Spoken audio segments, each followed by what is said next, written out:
Hello everyone. Again this side Usha Memoria, which are going to start with the replication, as I've told you in the earlier video about the introduction part of your central dogma, which takes place in all the living organisms, right? So now I'm going to start with replication. Replication, replication. Right. So what is replication? Replication is a process where the DNA get modified or DNA get multiplied to form many copies. Okay. The template strand of the DNA will form the complementary strand of DNA. Right. Now, replication, where it takes place? It takes place in prokaryotes as well as in eukaryotes. We are going to start with the eukaryotes. Eukaryotes. In eukaryotes, the replication takes place at S phase. S phase of the cell cycle. S phase of the cell cycle, that means synthetic phase of the cell cycle. Okay. The replication of DNA, this is very important point. The replication of DNA and the cell division cycle. What I said, the replication of DNA and the cell cycle division. The cell cycle division should be highly coordinated. Why? If it's not getting coordinated, if the cell division is not perfect, if the cell division is not taking place in a proper manner, when you talk about it's not getting coordinated with the replication of DNA, it can lead to chromosomal abnormalities. Chromosomal abnormalities. Okay. Now, when you talk about the replication, I have already told you that the replication or any reaction, any process in humans or in any of the organisms require a complete set of enzymes. So here also the replication require a complete set of enzymes, right? The replication is your DNA replication, where we require, what are we saying? We are saying that the DNA has to get multiplied, right? The template strand of the DNA should form the complementary strand on it, right? So how it will take place? Now, when you talk about that, we know the DNA is a double-stranded DNA, right? One strand move from 5 to 3 and the another strand move from 5 to 3, that is your anti-parallel. We know that the DNA strands are anti-parallel. One move from 5 to 3 direction, the other move from 3 to 5 direction, right? Now this is the double-stranded DNA and we have to make the complementary strand on the same strand. So how it is possible? First of all, what you need to do? Think first. What you need to do? You need to unwind the two strands, then only the other strand can form, no, right? So to unwinding, we need the enzyme. So first enzyme which we'll use is your helicase enzyme. First enzyme which will be using in the replication process is your helicase enzyme. I'll tell you what is that helicase. The helicase enzyme, and the second enzyme is topoisomerase enzyme. Topoisomerase enzyme. Okay. The third is your single strand binding protein, SSBs. We call it as single strand binding proteins. Fourth is your DNA polymerase enzyme. Okay. You have DNA dependent DNA polymerase enzyme.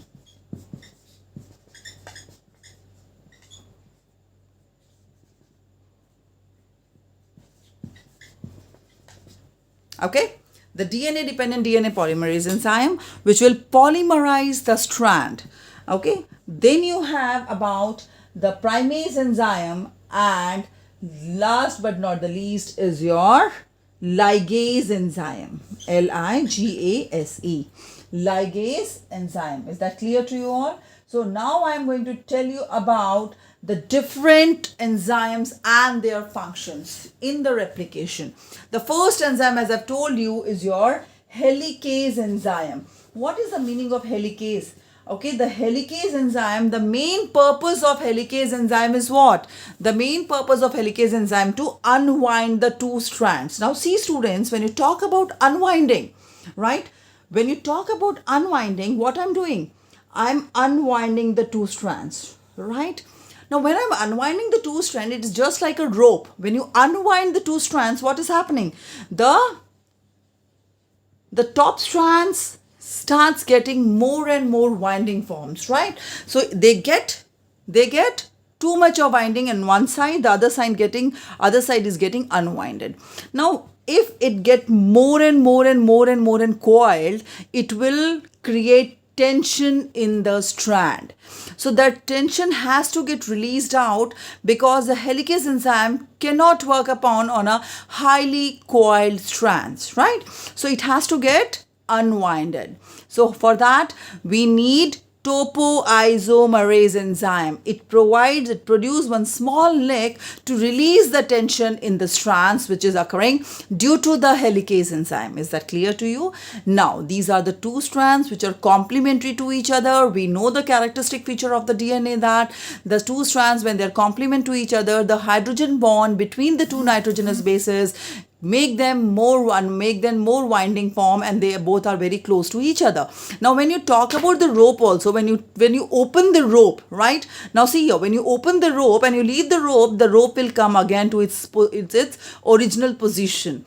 Now the whole process of unwinding get wasted. So what we need? We want that the two strands get unwinded, the tension should get released, and the two strands remain at one particular position, right? So how it is possible? It is possible due to the single strand binding proteins.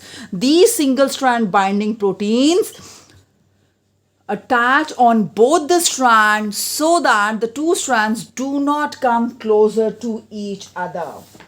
Is that clear? They do not come closer to each other. Now see student, the replication is too accurate. The repair mechanism of this replication is too accurate with the help of DNA polymerase enzyme. The DNA polymerase 1, 2 and 3. You have 3 different polymerase, out of which some polymerase enzyme help in repair mechanism. The repair mechanism is what? Where if the matching of the strands or the nucleotides are not proper, they will repair the mechanism in a proper manner. Now this is your single strand binding proteins which are present here. Now the third is your DNA dependent RNA polymerase and the primers. Now see student, I'm going to deal with a very important point here, that is your enzyme. That is your unwinding and winding. This is my strand. These are my single strand binding proteins. Topoisomerase, which release the tension. Helicase enzyme, unwinding it, right? Topoisomerase enzyme. Okay, helicase. Now see, 5' to 3', 3' to 5'. Very important one. The new nucleotide, where will you add up? First of all, you need a starter. These are the two template strands. Which are these template strands? These are the template strands. These are the template strand which is going to work upon, on which the complementary strand has to be made. Now, before going to the complementary strand, there is a term called deoxyribonucleoside triphosphate, DNTPs. DNTPs, deoxyribonucleotide triphosphate. What are these? These are the nucleotides which will get added, and the polymerase enzyme will polymerize the reaction or polymerize the change to form the complementary strand. Is that clear to you all? Now these DNTPs serve a very important purpose. It is not only the purpose of DNTPs to add up your strand, to add up your complementary strand. It's very important point. It has already come in the Cbse exam once, I think last year. What are the dual purpose of your DNTPs? So I'm going to tell you about the dual purpose. First of all, in addition to acting as a substrate, it is acting as a substrate here. In addition to acting as a substrate, They also provide energy for polymerization reaction. Okay, so these are the two important purpose of your DNTPs. First, it acts as a substrate. Okay, and second, it acts as a energy provider. What you call it? Energy provider. It's a very important term, beta. Energy provider. So D and TP serve, because we know ATP. Remember, you know all that? ATP, adenosine triphosphate. It is also a substrate which will get added here. It is also a energy provider, right? So this is about the dual purpose of DNTP is important one. Now see student, I have made the replication fork. This is a type of a fork which we see here. We should also know one important point. I'm not saying that you know or not, but it's a very important point. The new nucleotide will always be added at a third carbon atom or third hydroxyl group. Okay, the third hydroxyl group only will take up the new nucleotide. Now see here, this is your primer. Primer is nothing but a short oligonucleotide sequence of DNA.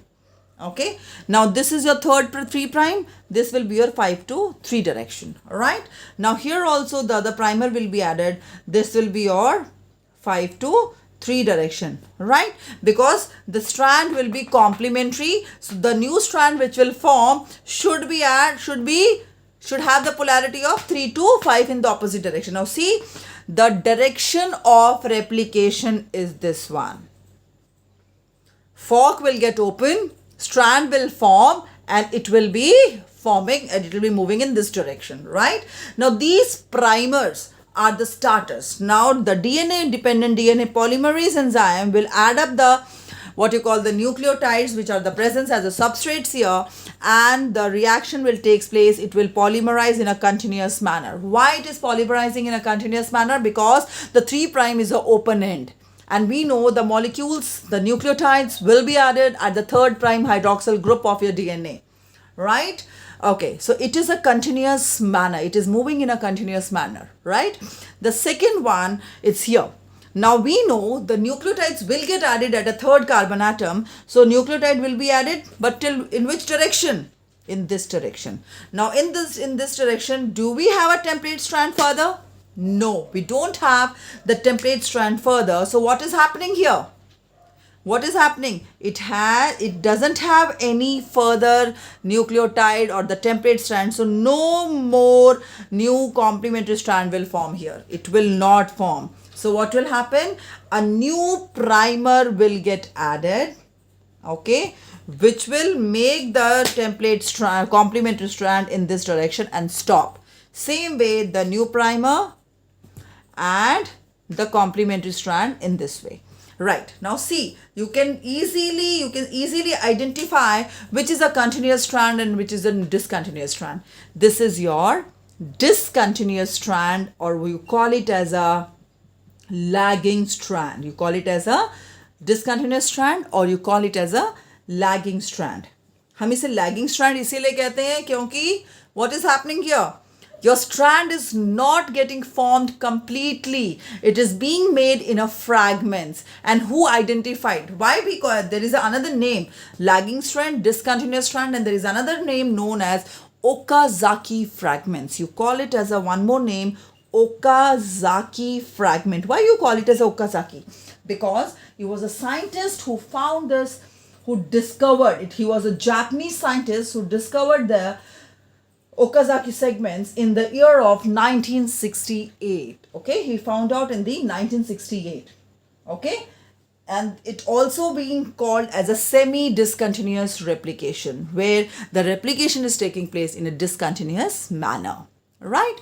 Now see here, this is your continuous strand which keep on going. Now see student, one more thing, there is another what you call enzyme left, that is your ligase enzyme. Now this strand with the the lagging strand, what they require, there are some gaps left. Okay, to fill up these gaps, what they need a repair. If the gap left, then the complete reading of this complementary strand cannot take place in the transcription, in the further processes, which will lead to the abnormalities, okay, which can lead to the abnormalities. So it has to get filled up with the help of ligase enzyme and the DNA polymerase enzyme, which has the polarity of 3 to 5, which will go through in the opposite direction to check out any repair mechanism or any mismatch pair, which will get rectified. Is that clear to you? Okay, is that clear to you? So the new strand get polymerized with the help of DNA polymerase 3.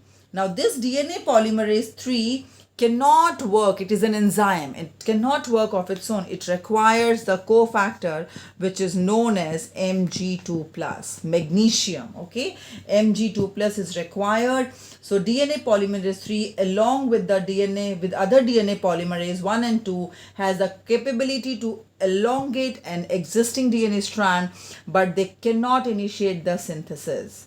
Okay, they can just polymerize, they cannot initiate the synthesis. So synthesis is being initiated with the help of primers, which are the short oligonucleotide sequences. Is that clear to you all? Right? So there is a what you call repair mechanism, which I've told you already. The repair mechanism is being done with the help of DNA polymerase 1 and the polymerase 3. Is that clear? So this is about your replication, which I've told you right now. Okay. So this is completely a process. Now I'm going to write a chemical reaction, which is very important, the forming of the bond between the two strands. So deoxy, listen here student, what is the complete reaction of the replication? Deoxyribonucleoside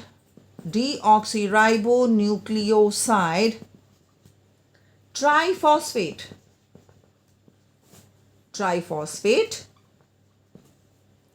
in the presence of pyrophosphatase enzyme. Not there in the book, but you should know. Pyrophosphatase enzyme forms the deoxyribonucleoside monophosphate. Deoxyribonucleoside